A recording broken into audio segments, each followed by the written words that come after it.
one of them shouted out, "You're the Prince of Death." Prince of Death?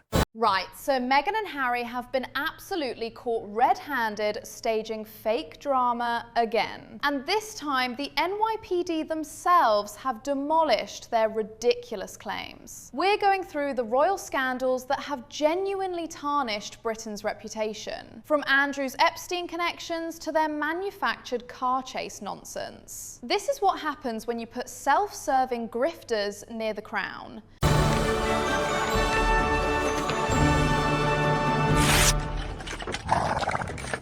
Welcome to Royal Walks. I'm Richard Eden, I'm with Richard Kay, and we're here in New York to visit the places where the royal family have been tainted by scandal over the years. We're going to find out where Prince Andrew went.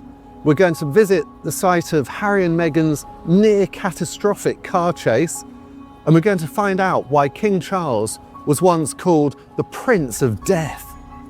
And Richard, tell me about our first place. Our first place is right here, Richard. We're coming up to its notorious brown doors. This is the home of one Jeffrey Epstein. And we now know how significant this address has been on the fortunes of the royal family. If anything, it's overshadowed the royal family for, what, 15, 16 years. I suppose the thing which comes to mind for me immediately is those pictures of Andrew peeping out from the partially closed doors. A photographer was just across the street and he was waving goodbye to somebody. And the person he was waving goodbye to was the daughter of the former Australian Prime Minister, Paul Keating. Yes, I'll never forget those photos of a succession of young women leaving this house. I mean, the significance of this house can't be understated. It's where Prince Andrew chose to stay with Jeffrey Epstein after Epstein was released from prison, Right. where he'd been jailed for soliciting a child for prostitution.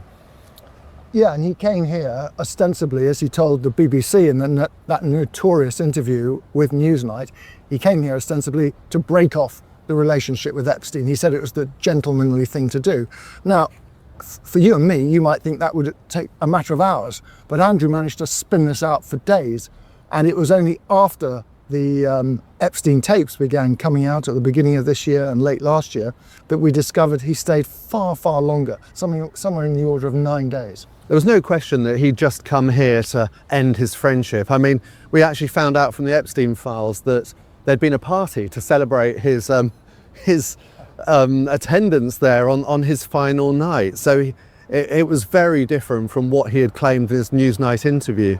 9 days to break off a friendship. Absolute codswallop. The Epstein files proved there was even a farewell party on his last night. Andrew's lies were so brazen it beggars belief. And this scandal has haunted the monarchy for over a decade. Pure selfishness that damaged the institution millions of us cherish. And the other thing I think we should make the point of is this is an extraordinary building. I mean, it's one of the largest private townhouses in Manhattan. It's enormous. It goes up about 6 stories. And you can see why Andrew would rather stay here than possibly a pokey New York hotel or even the British consul's residence. Yeah, I mean, Andrew stayed here several times, didn't he?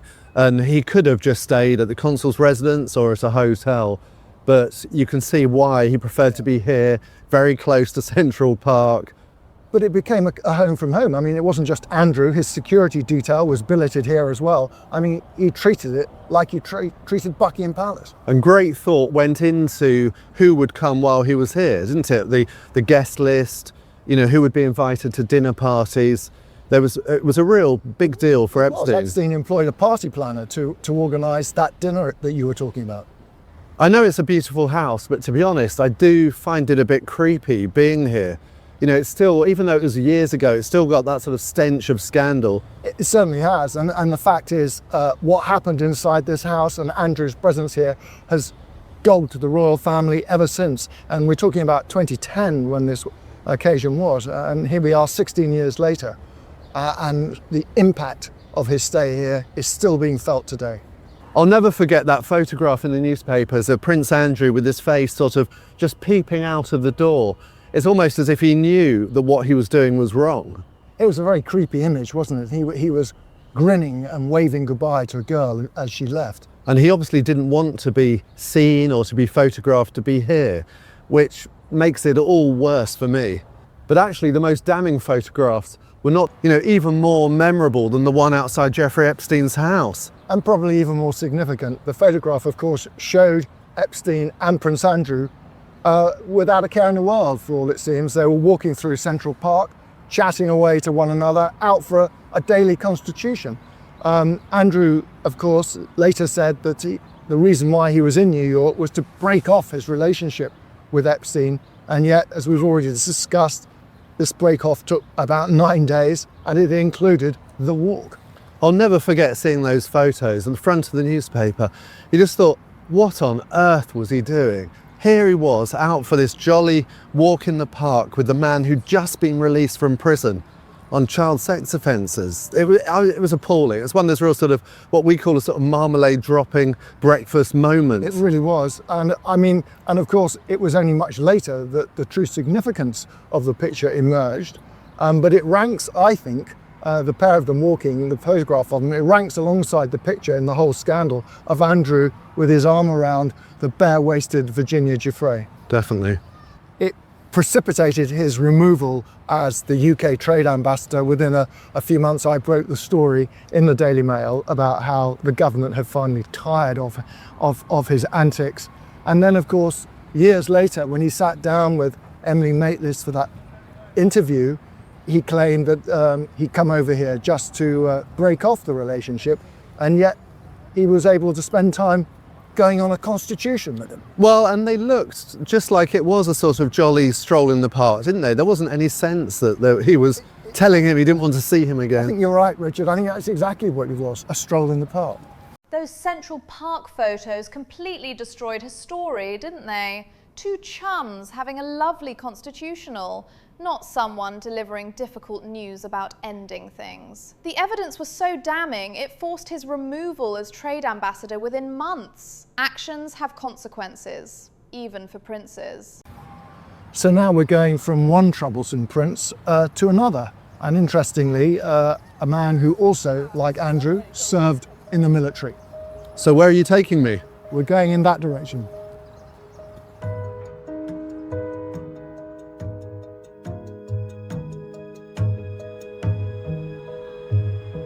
So where are we, Richard? Well, right now, Richard, we're coming up to the 19th precinct, a police station in other words, and this is the place where Harry and Meghan sought sanctuary after their car chase from hell when they were in New York City a couple of years ago. And when they got here, the car came careering round down here, we think, while they focused on what they were going to do next. Oh yeah, I remember. It was the headlines about, it was a statement they put out about near catastrophic car chase. They said they'd been pursued by paparazzi and for hours, they said, and they had to escape.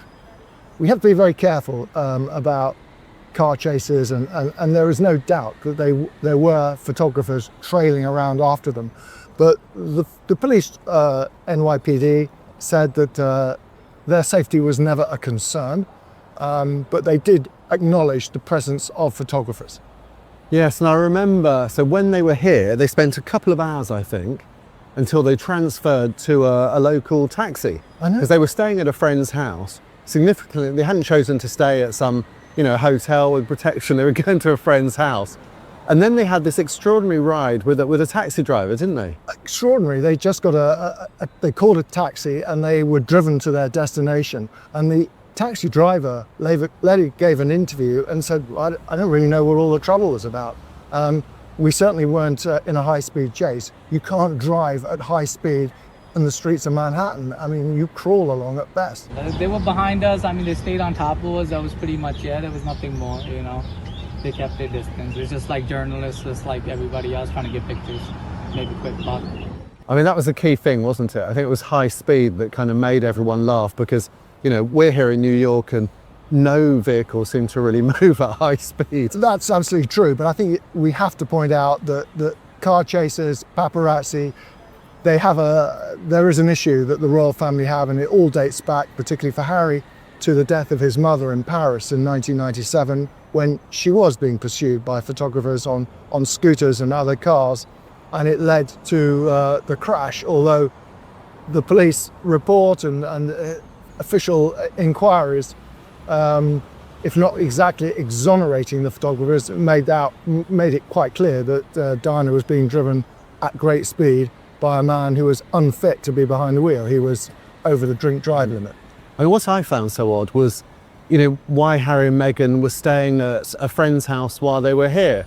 They'd been here to attend, I think it was the Women of Inspiration Awards that Meghan received some prize, and then they chose to, instead of staying at a local hotel with good security, they had to drive off quite a distance to a friend's house. It kind of fits a pattern, Richard, because even when Harry comes over to the United Kingdom, where he could stay at Buckingham Palace or any other royal address, he never does. He stays independently, either in a hotel or with friends, and it must somehow raises questions about how seriously does he treat his own security. This near-catastrophic car chase claim was thoroughly debunked by the taxi driver and NYPD themselves. They manufactured drama where none existed, making the royal family look utterly foolish. Then they wonder why their credibility is in tatters. It's their own doing, frankly.